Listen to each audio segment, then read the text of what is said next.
Well, that's something to talk about. TV game show. I found a new TV game show. TV game show. That's just for you. I mean, I'm telling you, you would be perfect on this game show. What's it called? Beer Chuggers? Oh, bullshit. Is that the name of it, really? Yeah, absolutely. Yeah, Howie Mandel is the host. Oh, fuck him. I God, I hate that guy. You don't have to like him.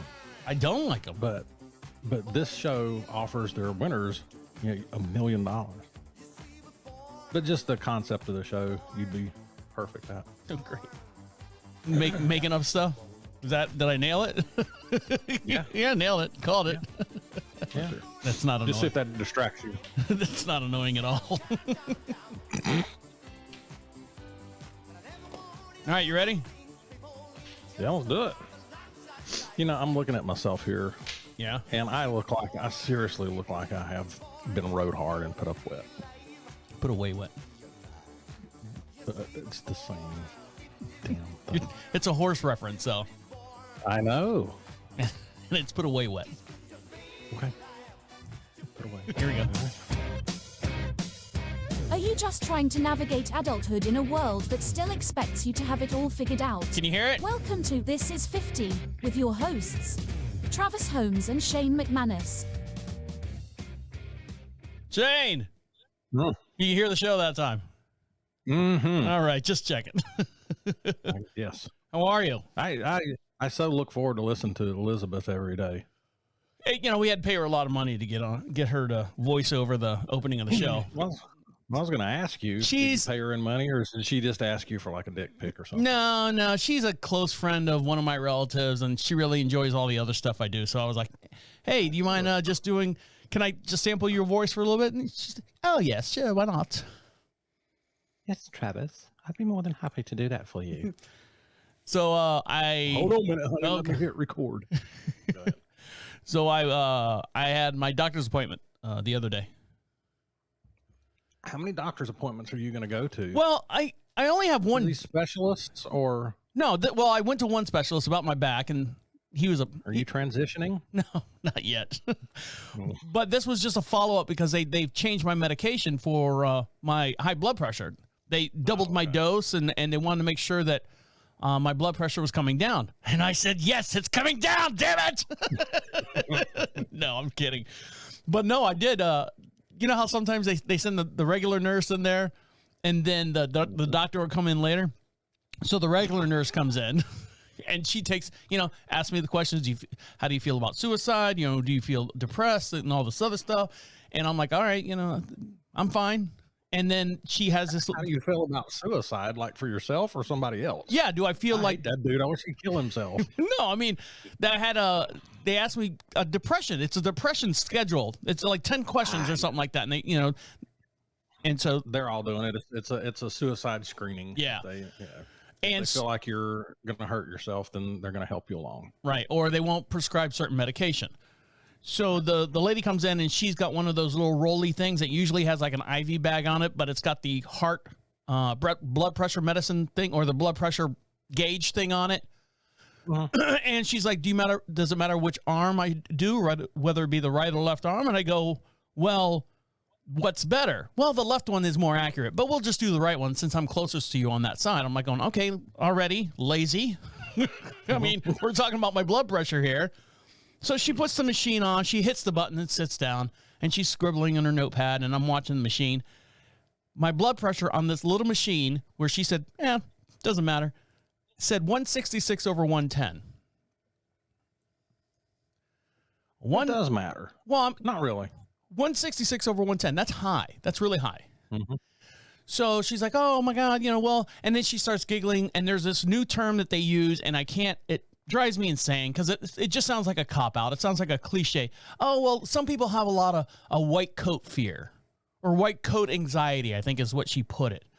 And I go, I don't, it's stupid. I'm not scared of the doctor. No, but deep down inside, way down deep inside, deep down in your inner core, a doctor hurt you somewhere. I'm like, shut the fuck.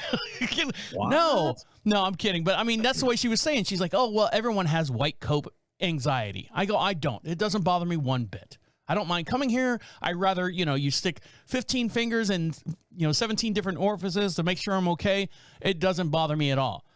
What bothers me is when I say, do you want to do my left arm or right arm? And she goes, it doesn't matter. That's what bothers me. That's what makes my blood pressure go. I'm like going, no, you're supposed to do the left arm because left arm is your first, if you're looking at the YouTube video here, the first ventricle off your heart gives you the more accurate reading. Okay. Does that make sense? It does. Both of them actually make sense. Now, look, I know I'm going to get hammered for this, but I have that white coat syndrome. It is a documented thing. Yeah, I mean, I know to a certain degree it is. I really do. And it's not because I'm afraid of being there. It's just like, okay, what's it going to be? What's it going to be this time? So I have a home blood pressure monitor. And so I'll take it before I go. And then I'll take pictures of it. Mm-hmm. And then when I get there and my blood pressure will be fine, then I'll get there. I'll even take my home monitor with me to compare it to what theirs is saying. Mm-hmm.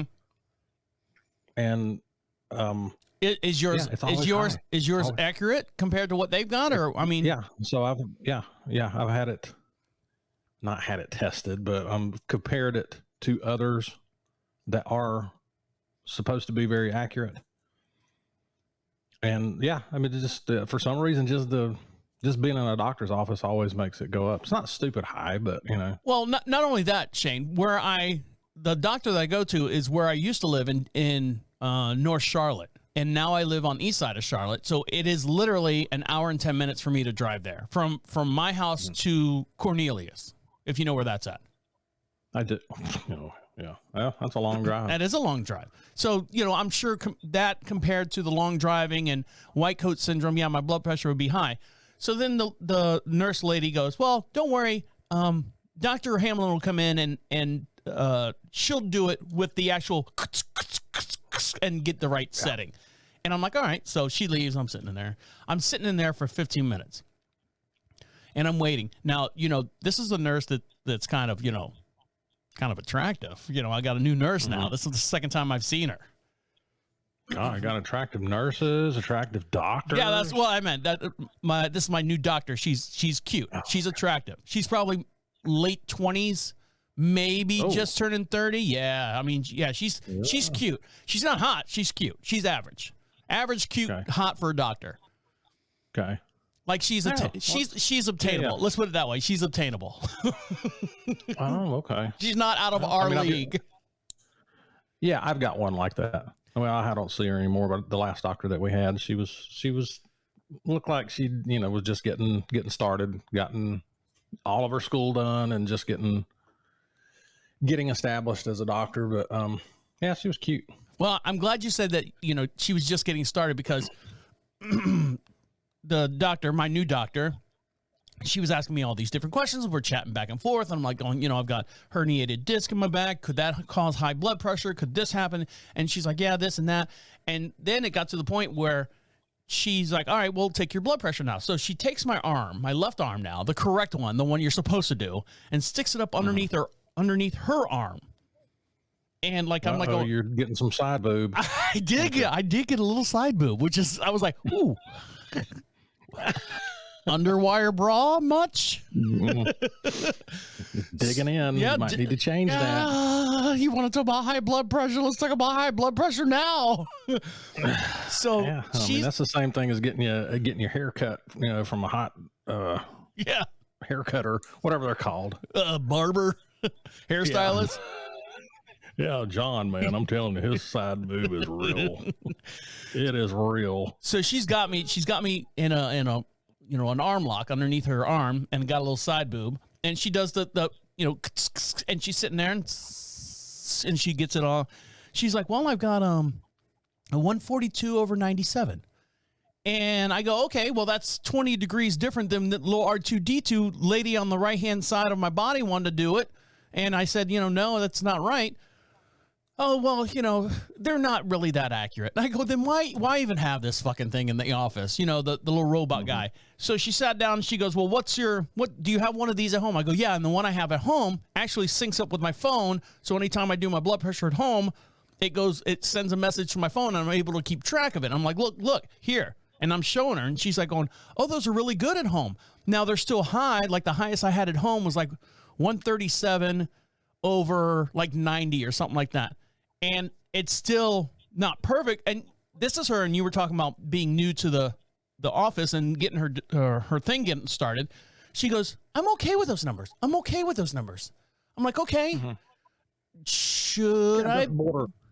It's borderline kind of stuff. It's not bad. Okay. Well, and then we wrapped everything up and everything. And she's like, well, we're going to do a blood sample just to check your kidneys and your liver because of the medication. We've doubled it up. And I go, and the beer. Yeah, I go, kidneys okay. Liver, yeah, man, I might crash on that one.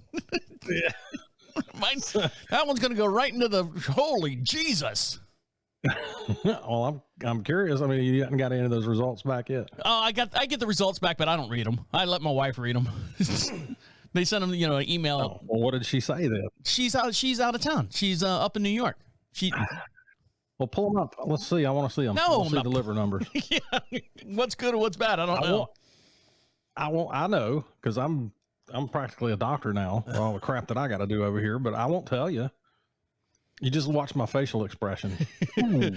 As you're reading, you're like, and your eyes are getting bigger and bigger. Holy Jesus Christ, Trav. There's your blood pressure problem right there. Your liver count is natural light. Yes, it's your liver enzymes are hops and barley. That doesn't make any sense. Yeah. Nurse, get over here with your machine.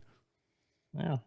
I mean, there's the little arm, what is that called? What's the word I'm looking for? The manual arm blood pressure where they squeeze the thing, and that's the most accurate. But the other ones, the automated ones, are supposed to get you in the ballpark. Well, I was out there in the what do they call it? The training track. That's how far I was. Oh yeah. Well, you know why. All right, guys. The stress that you got going on over there. Yeah, right. All right, guys, stick around. We'll be right back. You know it's the beer, right? Oh, I know it is. That's why your blood pressure is high. I've seriously cut down. Well, whatever. I'm like, I never really, I don't want to say go hardcore, but I've never been this hardcore other than like the last year. It's just idle time. I've got, I've done and wrapped up everything. I really don't have any like chores or anything going on. So it's just kind of like idle hands. If I even thought about, should I get a job to quit drinking? Should I get like a normal 9-to-5 job? And then I was like going, no, because it would cause Amy to drink more because I'm not here taking care of the property and moving the horses like today or this weekend. She's out of town. So I got to take care of the chickens. We've got a fox on the property. I've been trying to trap for the last 2 weeks now. Well, then why don't you just kind of devote more of your time to the farm? I've actually asked for Adderall because for whatever reason, if I'm just sitting around not drinking or anything, I don't want to do anything. I have no motivation whatsoever. I'm the same way. I really got to sit down and have a serious discussion with myself about whether I want to get up and take a piss. Right. So I'm like thinking, if I had, because I took Amy's Adderall one time. I took a half of one, and we were at a bar, and we just sat down. We just ordered our first drinks, and we were in actually Jackson Hole. And I, you know where that's at? Over there in Wyoming or whatever. Wyoming. Yeah. Mm-hmm. And we were sitting at the bar. It was off season, so we had the whole place to ourselves and talking to the bartender. Or Jackson's house down the street. Right. That shit dump. And Amy's like, you want to try? And this is like when she first got on it. She's like, you want to try this? I said, yeah, give me half. So I took half. I maybe had 3 beers, and normally I would have had 8. I was so focused on. I'm sitting there asking this guy all these questions, and Amy's like, "Yeah, you want to eat something?" I'm like, "No, I'm not really hungry." She's like, "Yeah, that's the Adderall. It makes you not hungry." And I go, "God, I'm asking a lot of questions." She's like, "Yeah, because you're an inquisitive guy. It brings out the naturalness in your." I'm like, going, "Jesus Christ, this is awesome. This is what I need." And my old doctor said, "No, there's no need for you to have that." But because I'm borderline hypertension, that's the thing. Mm-hmm. So just be honest with your doctor. Say, listen, I'm sick of drinking. I'd like to be a pill addict now. Well, I'm getting ready. I'm getting ready to switch over to Ozempic. So Ozempic is supposed to help you do that too. Well, there is, and I don't want to spend. We need to get back to the show, but there. I see these advertisements on Facebook all the time. You get bombarded with all this stuff, but it's these natural drinks that are supposed to, like a powder mix. Mm-hmm. But it's supposed to naturally give you that drunk feeling without any. Yeah, I'm gonna have to flip through and find this. All right. I can't remember what it was called, but it's like the advertisement for it is like, do you like beer? Do you want to quit drinking alcohol, but you still like that feeling? Here's and heroin. You go read these. And then try this. Some sort of all natural something with this herb in it that gives you that same feeling as alcohol. Ayahuasca. Yeah, wasabi. Wasabi. All right, you ready? So I got more I got more doctor observations about my thing. You're observing your doctor more? Or? No, I've got more things that happened at the doctor's office where I was just like, what the fuck? So I told you. What if she takes your blood pressure and she hikes her arm up into her crotch? Then you're going to really be going. No. On the way out the door. Can I schedule 4 more appointments this week? Get your mind out of the gutter, Shane. Be respectable. Come on, she's a professional. You brought it up. It wasn't me. I just talked about. Just saying. All right. So she sent me down to what they call the lab, which is basically just a galley walkthrough in between 2 hallways where they do the blood. The phlebotomist comes out and does your blood. And for the longest time, I've been going there for years. And the longest time, this one middle-aged black woman was there. And I'm like, oh, thank God. She is so gentle. And she's like, okay, get ready. 1, 2, 3. Is that okay? Are you doing okay? I mean, she's really, really nice, really, really gentle. And I go, I thank God for you every day every time I come in here. And that's then usually kind of that's kind of a different type of, black lady. You either get the ones that like stick you like they're chunking a spear at you, or the other ones that, now come on, baby, now let's just put your arm out here. Quit being a wimp. Well, put your arm out here. Hold on, Shane. Let me finish my story. I'm getting ahead of her. Actually, she wasn't there, and she hasn't been there for the last 3 or 4 times. I don't know if she's moved on. I had a volunteer EMT person. She's like, yeah, I'm not usually here. And she's a big white girl with tattoos all over her body. Look, I'm young. I'm a rebel. And, hey, all right. And she's got like rock and roll playing in the background. I'm like, oh, God, here we go. She was nice. She was quick. She was in and out. This one girl, I'm sitting there waiting for the phlebotomist to come by and pick me up. And she's like, Mr. Travis, yes, come with me. Young, maybe mid-20s, black girl. And very, very, very, very soft-spoken, very, very, and I'm like going, okay, one, she's probably right out of phlebotomist school or whatever bloodletting school that she came from. God, I hope I really don't have a fear of needles. I really don't. But when you fuck up, man, it hurts. And I'm laying there. It does. And I'm sitting there in the chair, and I go, which arm do you want? She's like, which one do they normally use? I go, half a dozen, 51, or, whatever. So she's sitting there, and I'm on this, this chair that's got like where you can put your elbows up on them. It's got a little cradle in the front. She's grabbing this one. Nope. She grabs this one. Okay, this one will work. Ties my arm off, and I'm sitting in a chair, and I'm at boob level. So her name tag's like right there on her chest. Mm-hmm. And I go, oh, your name's Empress. EMPRESS. Empress. Or something like that. I forget. Empress. I go, I've never met an Empress before. And this is when she's getting everything set up. She's like, I get that a lot. I go, well, you need to get out and meet more people. That way everyone knows Empress, trying to make light of the conversation there. And so she wipes my arm down with the alcohol. And then she grabs a needle and Did you try to lick it off? No. Shots for everybody. Yeah, I hadn't had a beer in a while. So she puts the needle in my arm and she goes, 1, 2, 3. And like 3, I was like, oh. Well, the rubbing alcohol hadn't dissipated yet. So when it went in, it burned. And I'm like, oh. Normally I whisper in their ear, that was very gentle. When they lean over to I didn't say shit to her. So she puts the 1 cup on, fills it up, and then pulls the cup off and like pulls the cup, and I can feel her pulling on the needle at the same time. Puts the other cup on to fill up, and then fills that one up. And then when she pulls the needle out, Shayne, if you're watching me here on the video, if the needle goes in like this, you pull the needle out like this. You don't pull the needle out like this. Yeah. She pulled the needle she out. didn't know what she was doing. Scrape the other side of the vein. And I'm like, oh, great. Here's in my mind. This is the way my mind works. So I'm thinking, one, if I'm going to die of someone's stupid mistake like this. She shot an air bubble in my vein somewhere.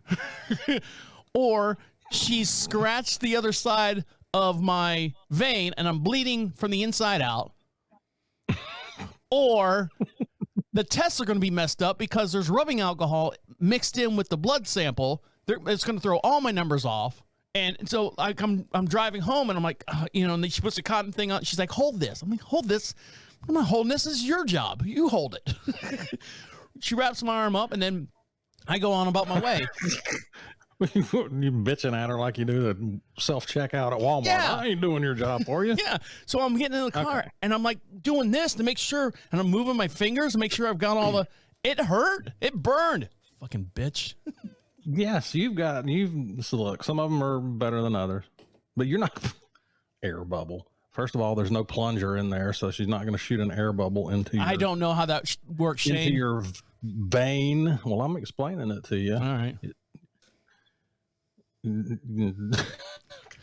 Now I got to process this. Every time you come up with this crazy stuff, I got to process it so I can figure out how to respond to it. But there's no plunger on there, so you don't have to worry about an air bubble. If she scrapes the other side of your vein, it's okay. It's going to heal. It hurts. Bruise. It hurts, yeah, but it's not going to kill you. I don't have a bruise. So chill out. Well, chill out. Scrape the. Yes. I've been eating filet mignon, and then all of a sudden I got to eat a boot steak. That's the way I feel. Well, sometimes somebody has to fill in.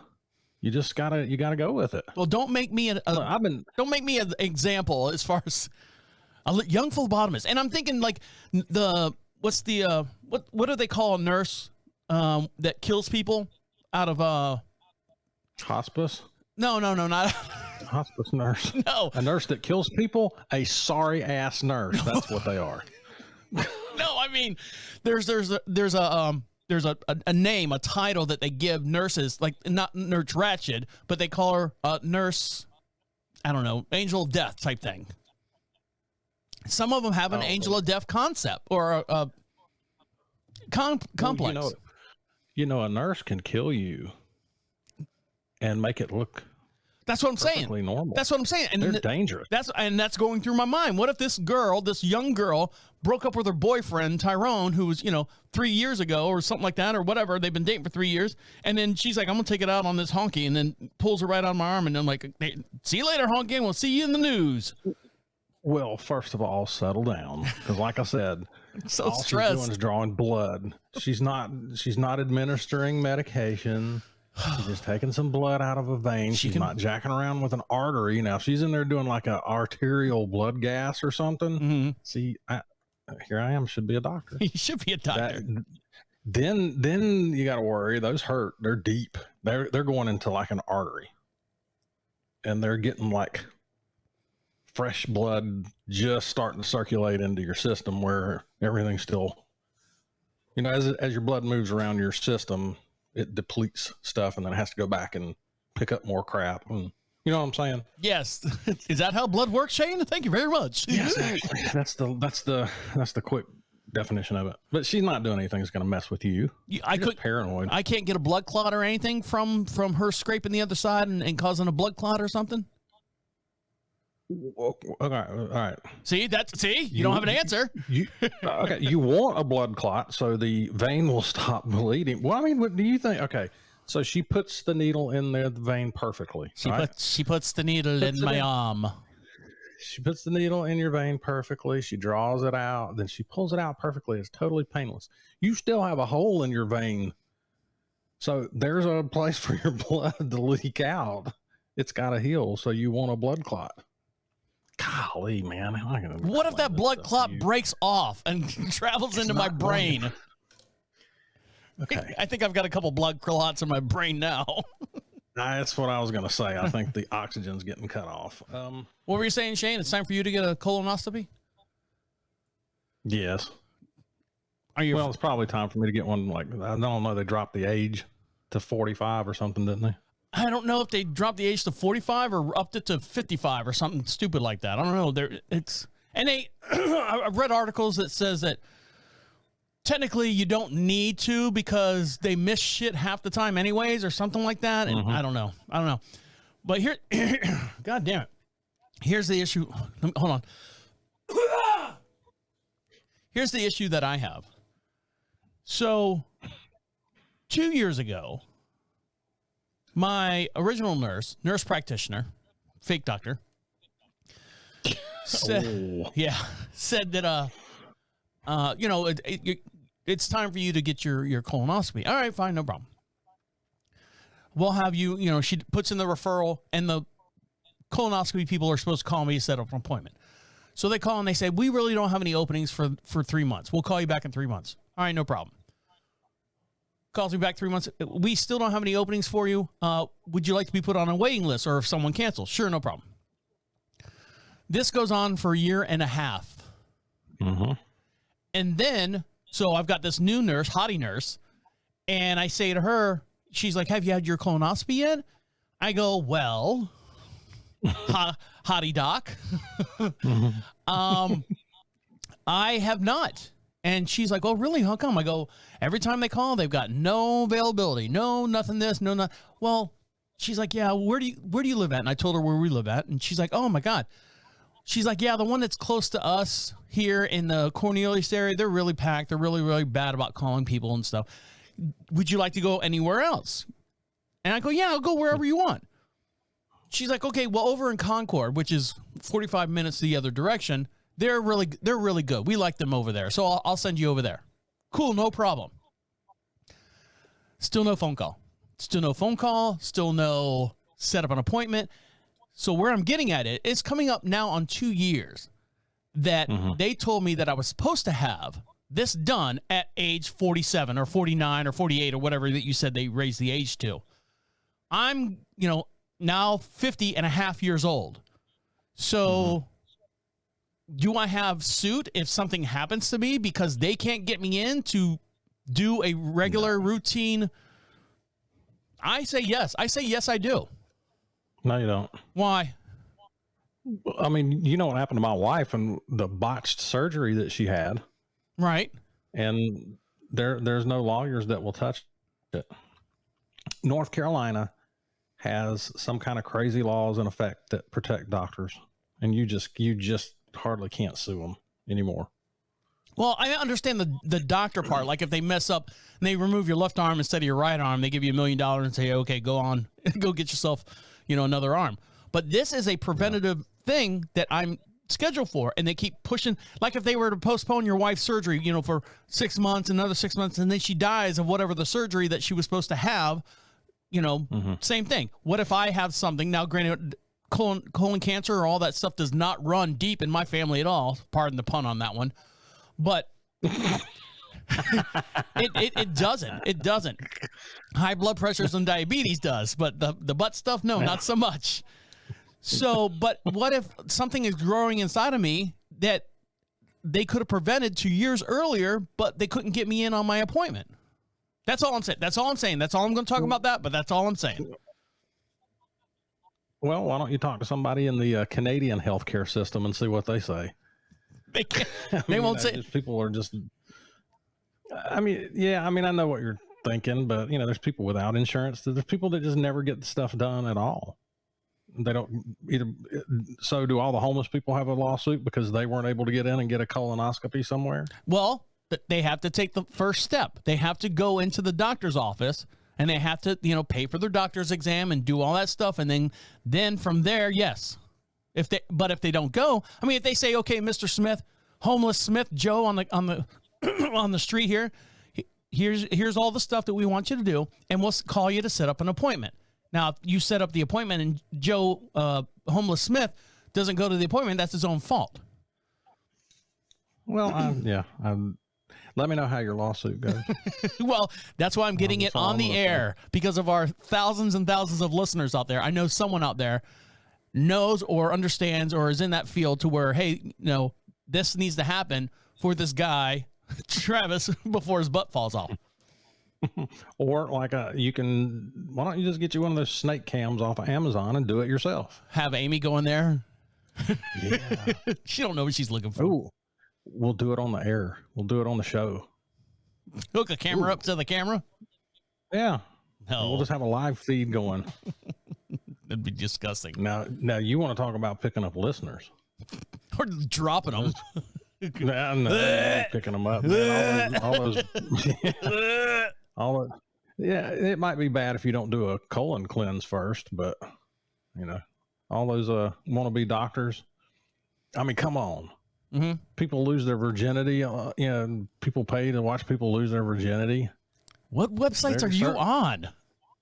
Do you not remember that fad along, maybe mid 2000s where all of these girls were, selling spots online that were going to lose their virginity and do a live feed? But not in the U.S. It was all done overseas. Because that's no. They were doing it here in America too. No, they were doing it here in America, but offering it to people overseas because that would legally be prostitution here in the United States. They were offering it to places that weren't that they don't consider it prostitution. Oh, okay. Well, anyway, shot that one down. Sorry, Shane. Yeah, same concept though. Yes. Somebody there. I guarantee you, there are enough people out there that would pay to watch a live colonoscopy. Watch your live colonoscopy, especially if you're doing it yourself. I'm sure they're just waiting for that perforation. They're just waiting for you to just jack yourself up. It's like watching a NASCAR race. They don't watch it for the race. They watch it for the wrecks. So I'm going to be laying on the table and it's going to be like Alien where the camera shoots out of my stomach. Yeah. Hey, I'll do it. No, we're not that close. We're not that close, Shane. Well, I can do it remotely. Speaking of, I can go ahead. I'll guide Amy through it. Speaking of not being to that the left, close, hard left, Amy, hard left. No, you're going to hard left. So being not that close, Shane. I'm opening myself up to you today. I really am. Oh. I had a issue the other day going to the bathroom. Oh, did you? Okay. Do I get a guess? You can guess. I'll give you 20 questions. You sharted. No. No sharting. I was already pants down. I was doing the action. Pants down, doing the action. Oh, okay. Take your time. Live show. Yeah, I'm just, there's so many possibilities. You're never gonna guess. Okay, well, go ahead and tell me. So you had a snake in your toilet. When I was done, it was. So I don't know how you take care. I'm trying to be as not disgusting as possible. I'm trying to be an adult with this. So I don't know how you quote unquote take care of yourself once you've done the business, as far as like number two. I don't know. Mm-hmm. There's people that have to go this way and there's people that go this way. Okay. Because of my back issue, I cannot do.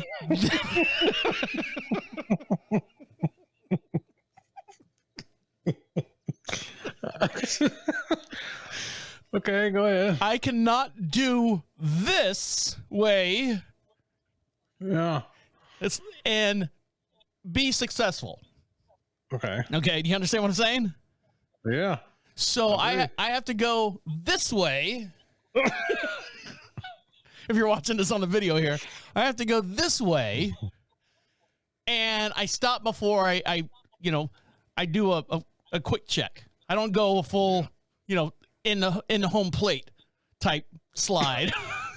Yeah. I do a quick check, like sliding around the plate, like I'm sliding in third real quick. You just kind of slide. Got to get your hand on it, right? Yep. Just my hand on it. That's all I want. Okay. So you got the visual, right? You've got the visual, right? Oh yeah. So and I'm never ever gonna get rid of it.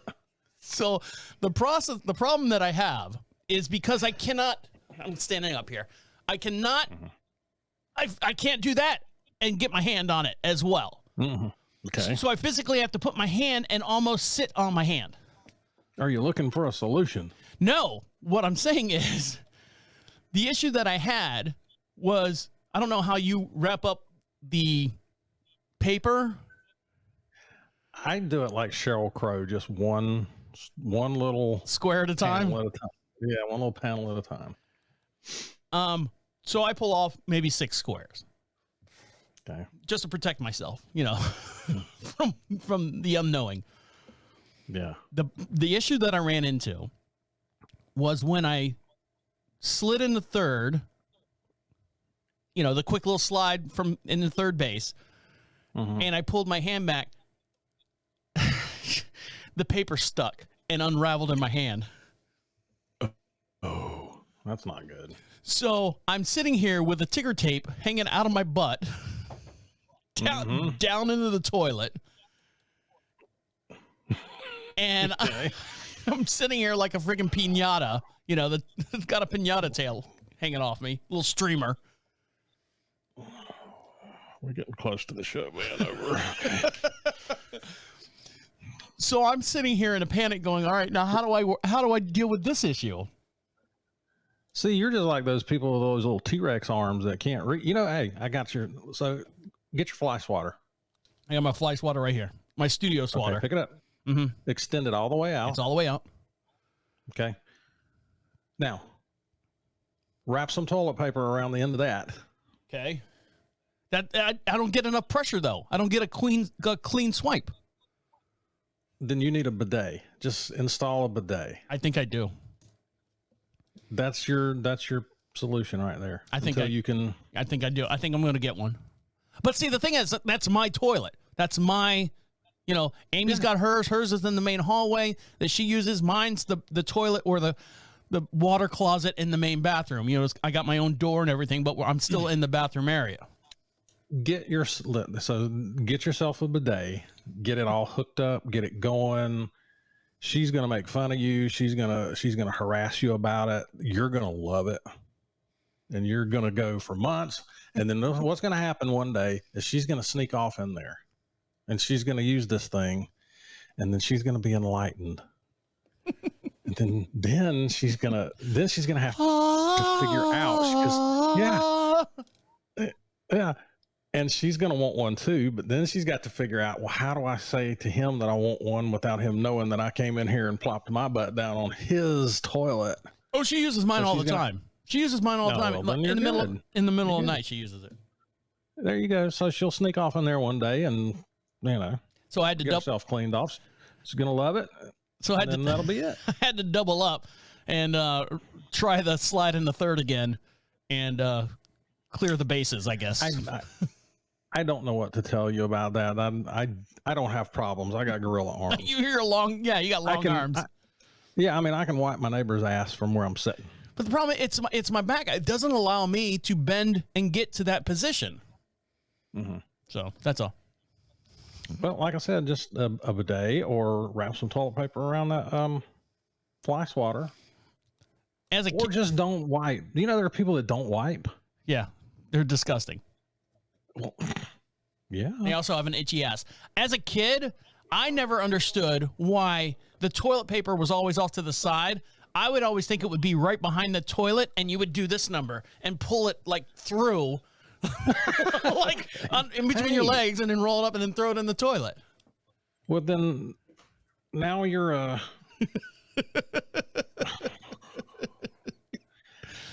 You wanted to do the you wanted to do the show today. Yeah, I just keep getting these visuals. So as you're routing the toilet paper from back to front, right? I'm just imagining like a conveyor belt. Right, exactly. Where they got these. Well, then you're forced to look at your own shit on your toilet paper. Yeah, you're supposed to do that anyway. Yeah, you want to check that out. All right, guys, stick around. A couple more segments. We'll be right back. Wow. This is what happens when you leave all the topics to me, Shane. Trust me, I'm going to work way harder. I'm just going to come up with something. That was brutal. That was brutal, but it was honest. Well, I mean, I think that's what makes the show, right? Yeah. Potty problems. All right, ready? Yeah, get a bidet. They sell them at Home Depot. Yeah, I know, but sometimes they're kind of clunky and kind of weird looking and stuff. But I'll see what. No. They've got them. They've got them now where the thing comes. It swings out like a microphone boom. Mm-hmm. It's mounted to the side and it just swings out underneath you, and then swings back in. Yeah, but do I have to like go back and forth to get it all? No, when it sprays, it's like a wide plume of water. But then you walk away with a wet ass. Do you not? Well, you have to dry it off. If I'm going to dry it off, why don't I just wipe my ass?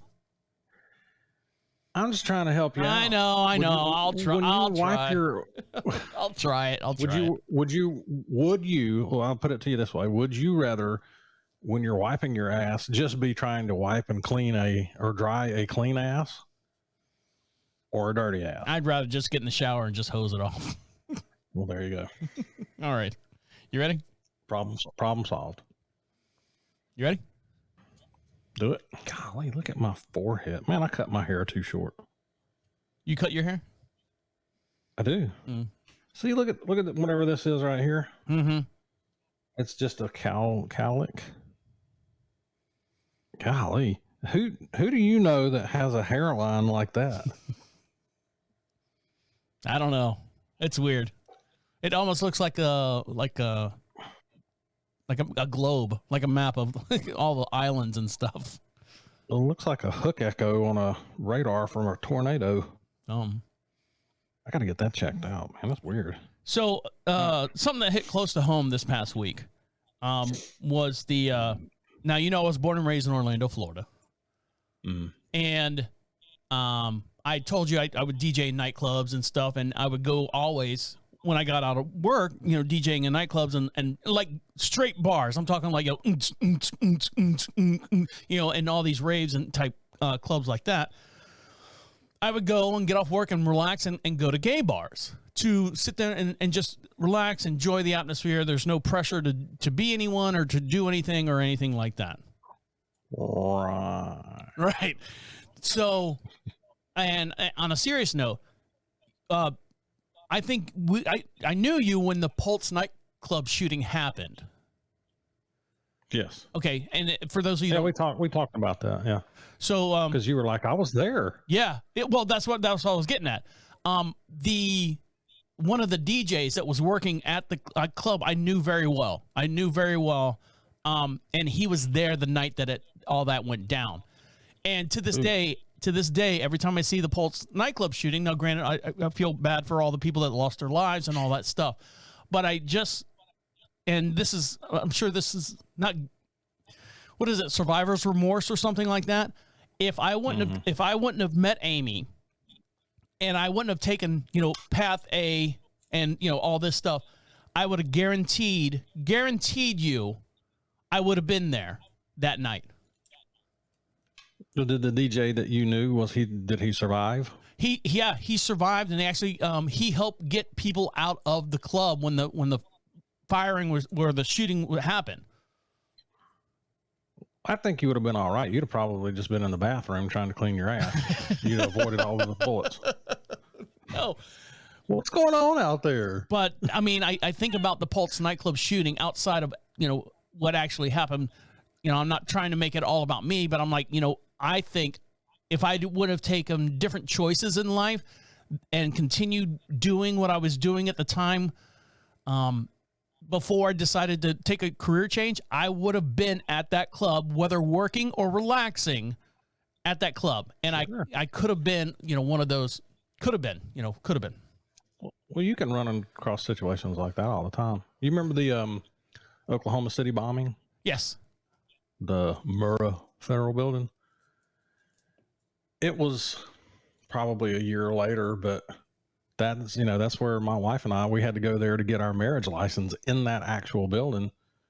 And it just makes you think, well, what if we'd gotten married a year later? What if we were there on that day? I mean, you just never know. So you can always find little situations like that creep you out a little bit. But yeah, think about the people that were in the World Trade Center. Yeah, I know. And 9/10. That's what I was saying. I'm not trying to make it about me, but every time that the Pulse nightclub shooting comes up, I always think that I could have been there easily. Sure. I would have been no doubt in my mind, because the normal clubs that I was going to, 2 of them have shut down, and that would have been the only place. And I have been there several times, but sure.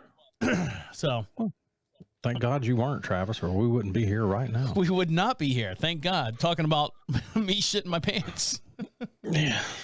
Well, yeah. I mean, like I said, you can run across instances like that all the time. It just freaks you out a little bit. I think you just nailed it right on the head. It freaks you out just a little bit. And that's why I said I don't want to make it about me. It just makes you kind of sit there and think, oh my God, that could have been, and, I'm not sitting there going, I could have been there. I'm not waving my flag in the air or whatever that you want to call it. And I just was like, and you hit it right. That could have happened to me. Now, I don't want to say, is that PTSD? Is that, because that would be a small, man, it always plays in the back of my head when this time of year comes around, when that happens. Yeah. I mean, it's, and you're in the military. I mean, I don't, and am I wrong to say PTSD? And I don't want to take it away from anyone that actually has like conditioned PTSD. Yeah, it doesn't disrupt your daily life. So I wouldn't call it PTSD. If it's something that you're just constantly thinking about and you can't function, and it's just, then I would say that's PTSD. But everybody, if you see a bad wreck on the side of the road, every time 15 minutes before you got there. Yeah. So if something affects you, or, and it just occasionally reminds you of something like that does, then I wouldn't call that PTSD. I'd just say, oh, you're being reminded of your mortality. Yeah. Yeah. And the thing about it is, if you were, just say that happened, you were 20, 25 years old, and the same thing, you wouldn't think that much about it. What do you mean if I was younger and that happened? Yeah.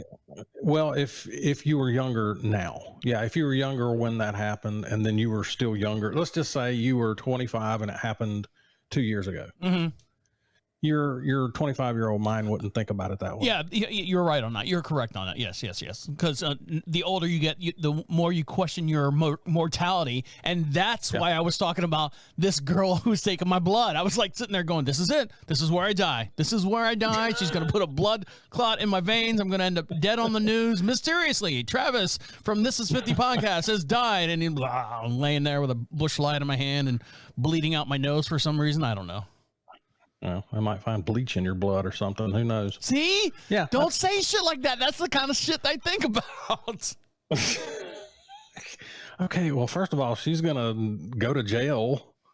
What if I wouldn't worry about that at the doctor's office. Now, if you're trying to, what if she's got a death wish? Okay. You can apply that to anything. What if the chef at the local Longhorn Steakhouse has a death wish? Well, here, let me sprinkle this arsenic on top of his steak. You got to stop thinking that way. My dad can't think straight at all. We took him to the Logan Steakhouse for his birthday. 77 years old, Shane. 77. That's closer to 78. It is one degree closer. And so we took him there for lunch. And my dad is, I don't know if he's been out in public before in his life. He had to. I don't know. But I said, "Dad, whatever you want on the menu." And he goes, "Oh my God, the steaks are expensive." I'm like, "What do you mean expensive?" $23 for a 16-ounce ribeye. I'm like, "Dad, that's a good price. Get nothing." Yeah, get the. Oh, when's the last time you got a steak? So here's the thing with Logan's or whatever restaurant we went to. My dad goes, "Ooh, I want onions on top of my steak." So they have 2 types of onions. They have the crispy onions, like you get, like the French's crispy onions you get in the can. Mm-hmm.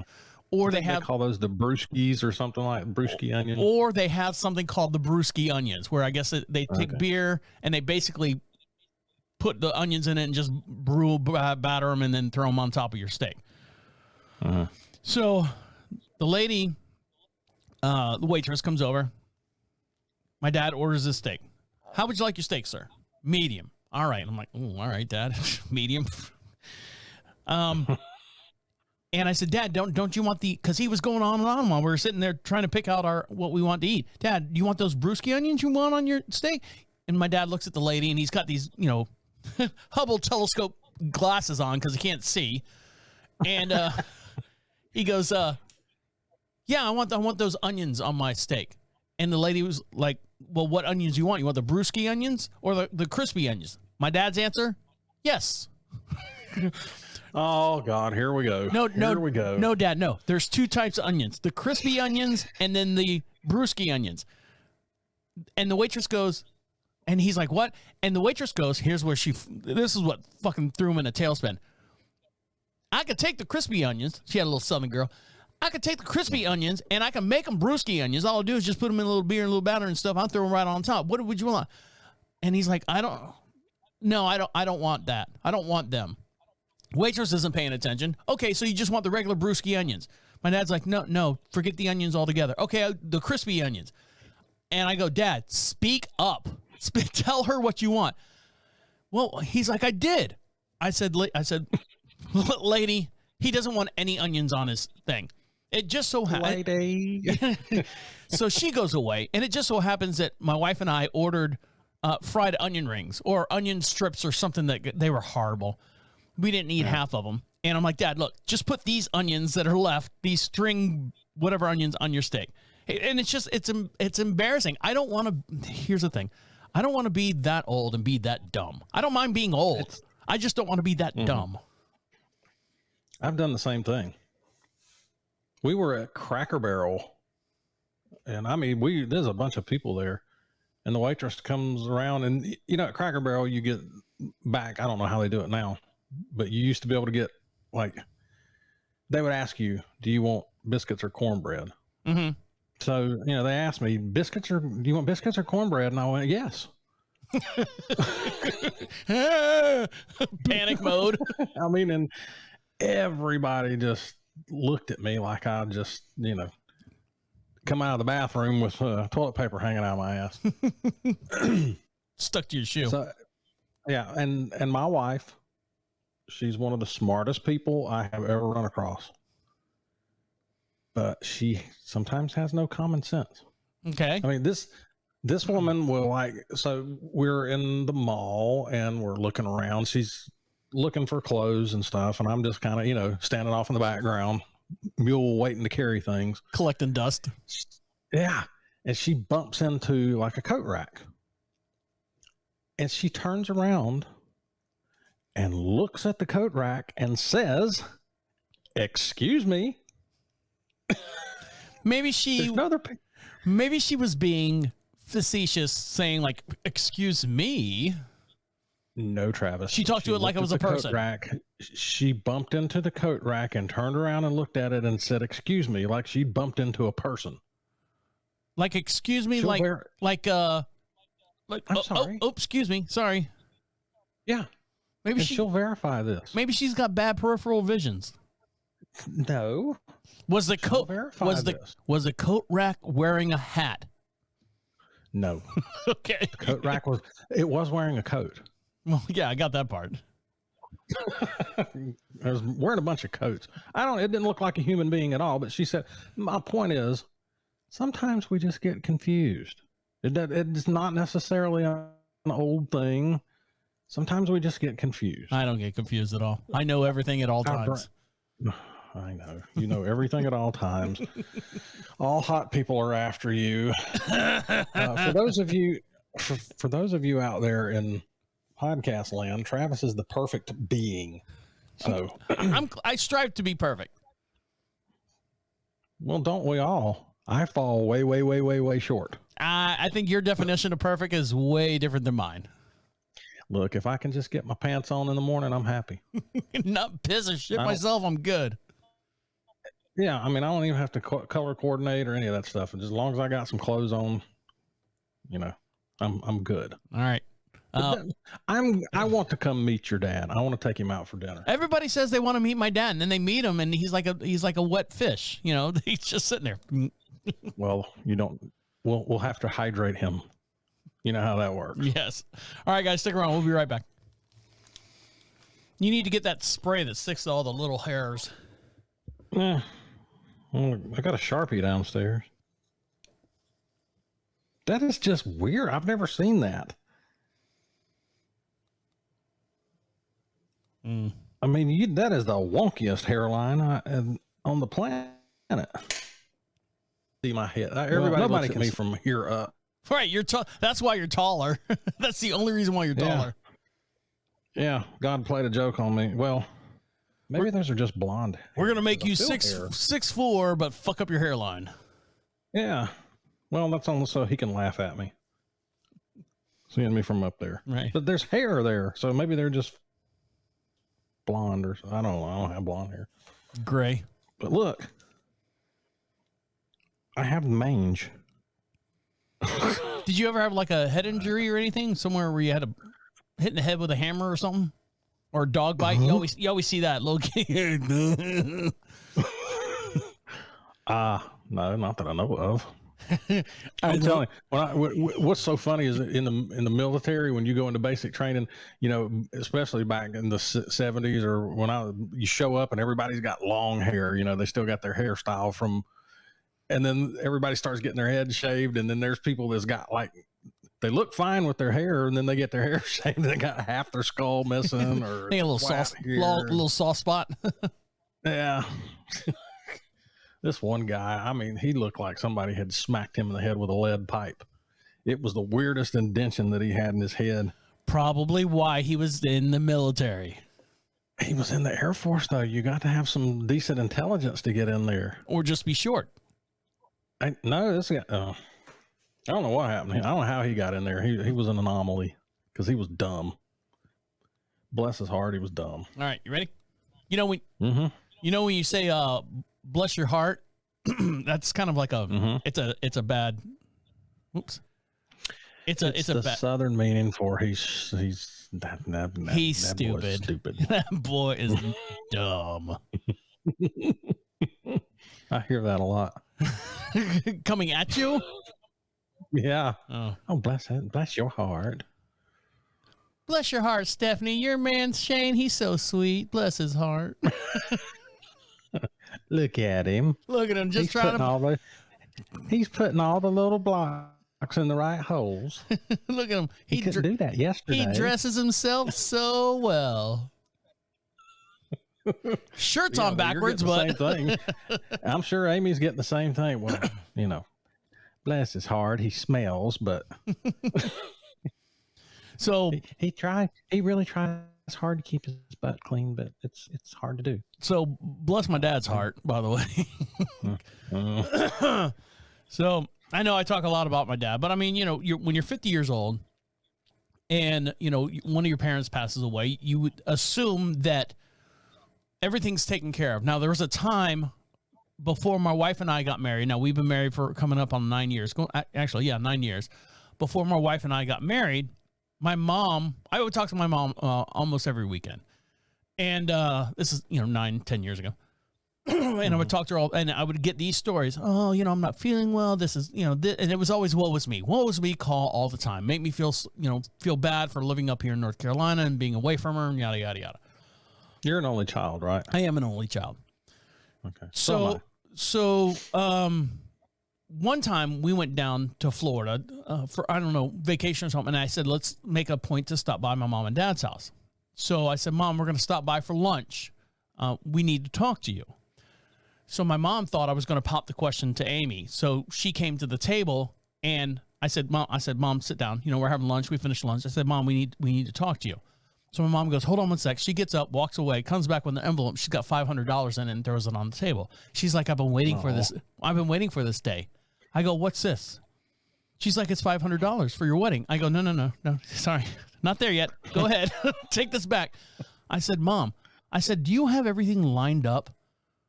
As far as like, because if you pass away or dad passes away, do you have things lined up?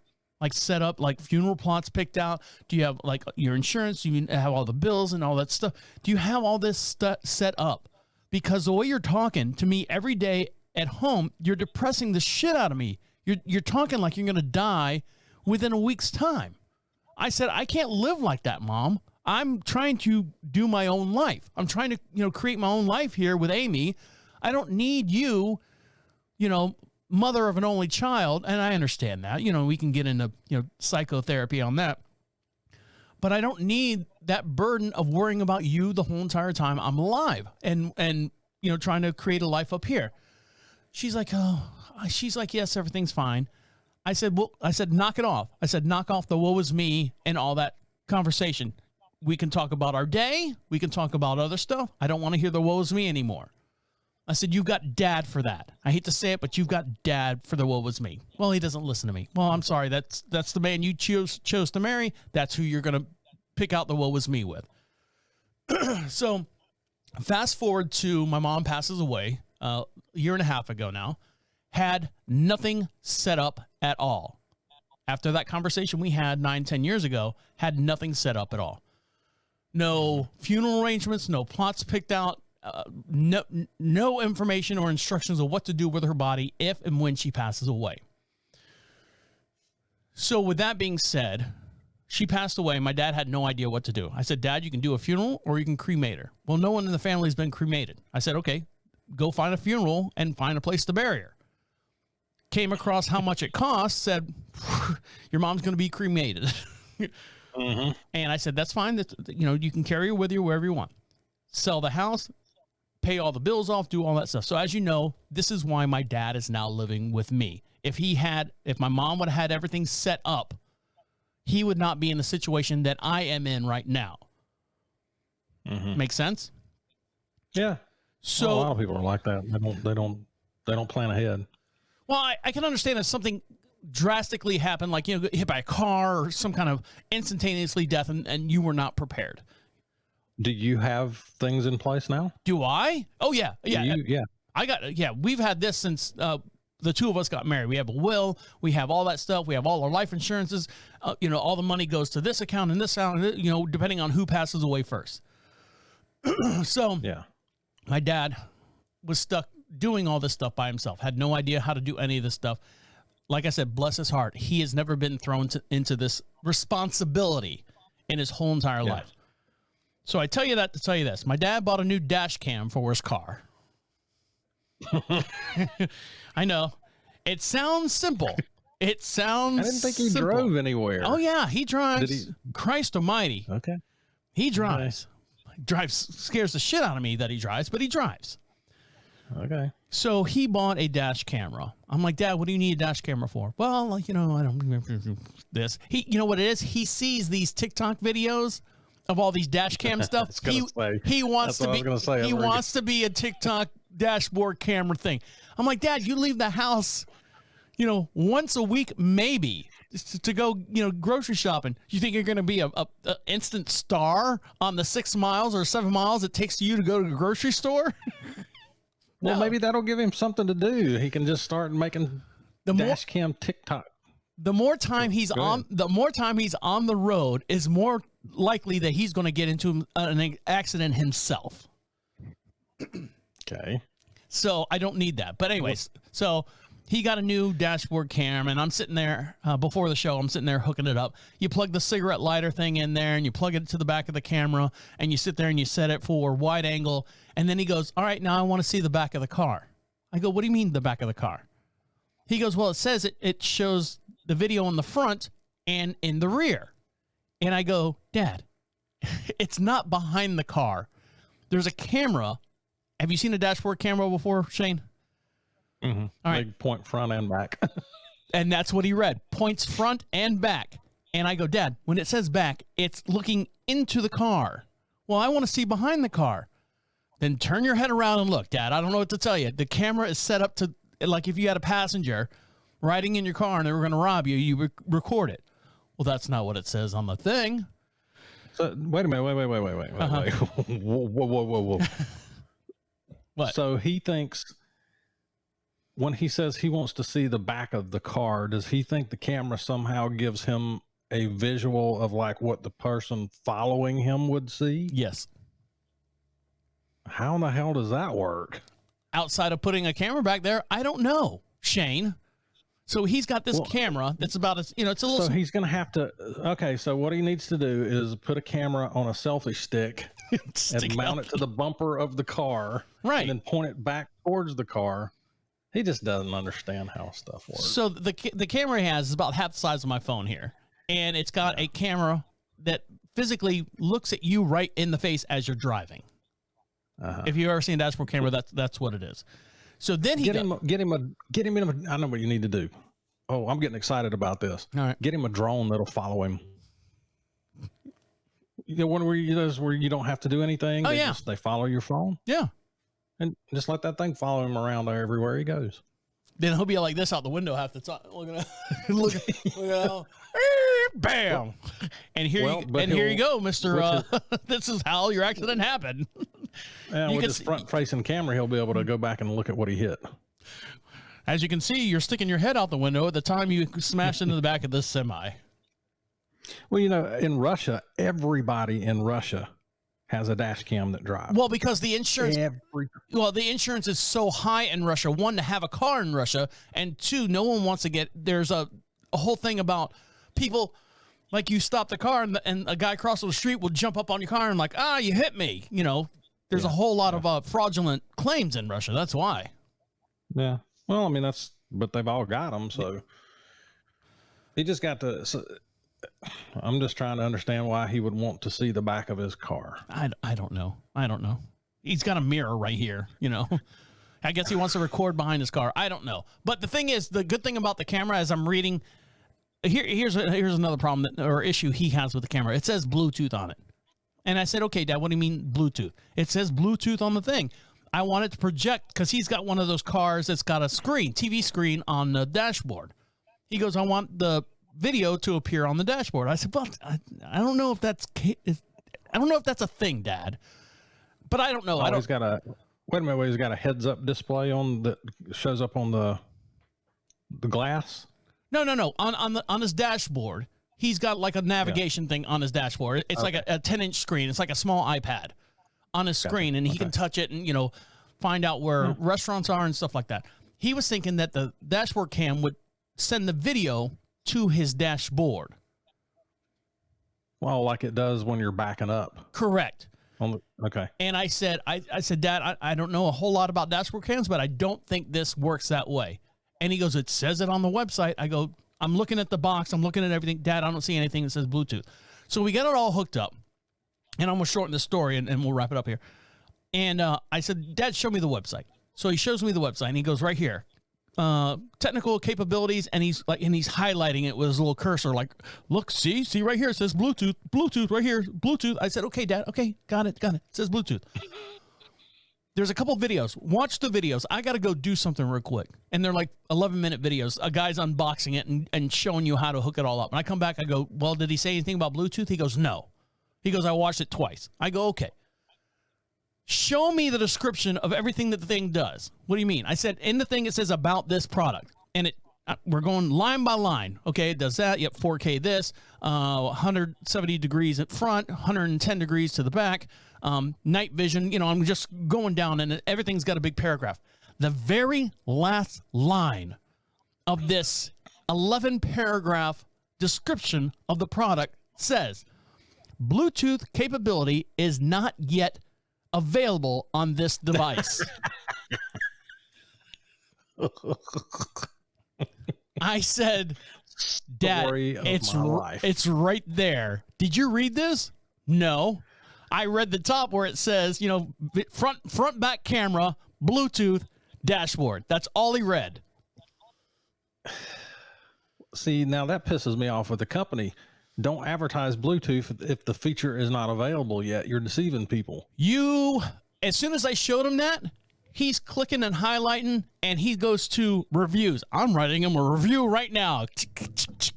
I mean, as soon as I would too. he's sitting there going, your product, dear Mr. Camera People, your product says Bluetooth, but yet you do not have any Bluetooth. I said, Dad, before you start making enemies on the internet, I said, the camera can't come off. There is a website. I'm sure there's firmware and stuff that you can plug it in and update the camera. I said, so, Yeah. well, that's not the point. When I bought it, they sold it to me on the process of it had Bluetooth. And I go, no, it's got the capability of Bluetooth. Unfortunately, this device at the bottom of the page is not capable of Bluetooth yet.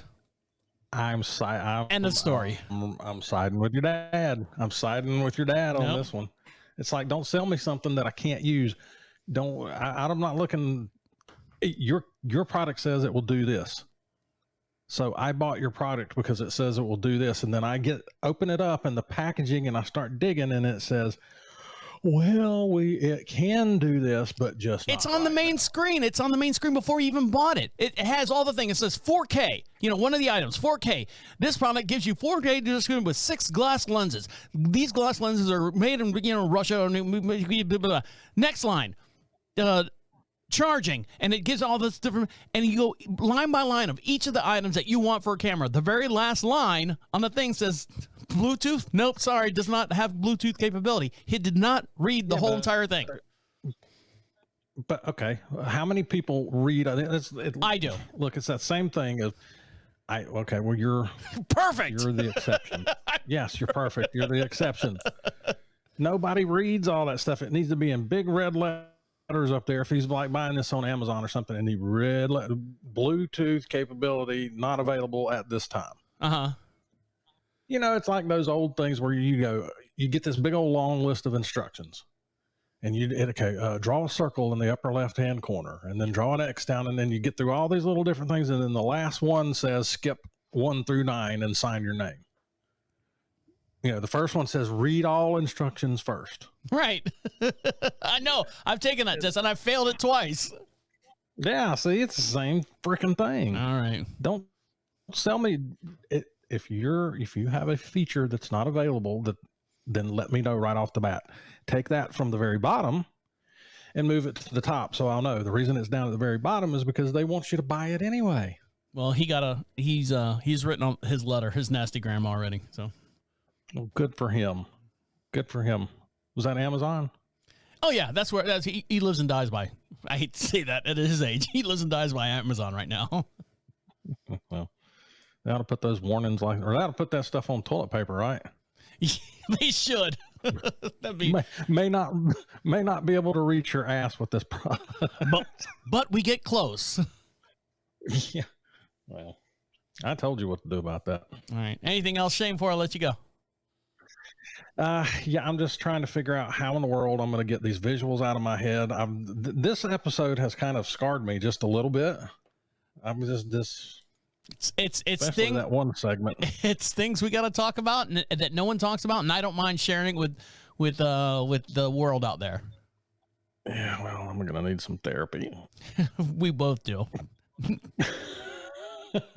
Well, we can't therapize each other. That'll be a disaster. I think in the process, Shane, I think we actually do help each other. So hopefully, at least on my end, we do. Yeah. Okay.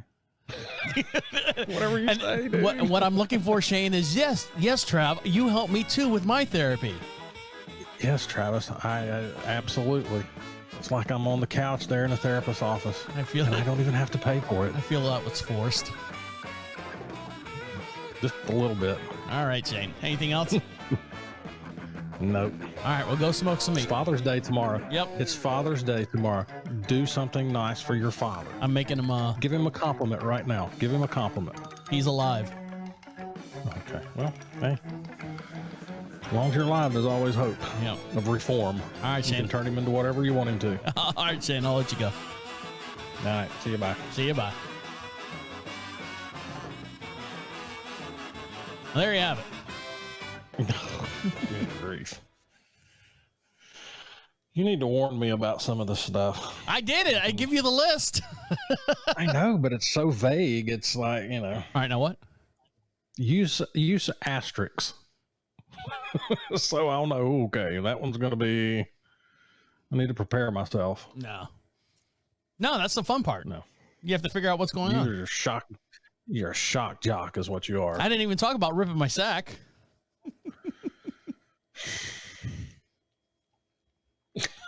Good. We'll talk about that later. I'm hoping we're talking about a grocery store sack. Nope, talking about the ball sack. Oh my goodness! Literally ripped and contents spilling out. Well, I mean we talk so much gross detail medical stuff. I figured I'd leave that one off the table. All right, yeah, save that one. Okay, save that one. All right, you ready to do the live read thing? Yeah. Okay. Hold on, let me shut the cameras down.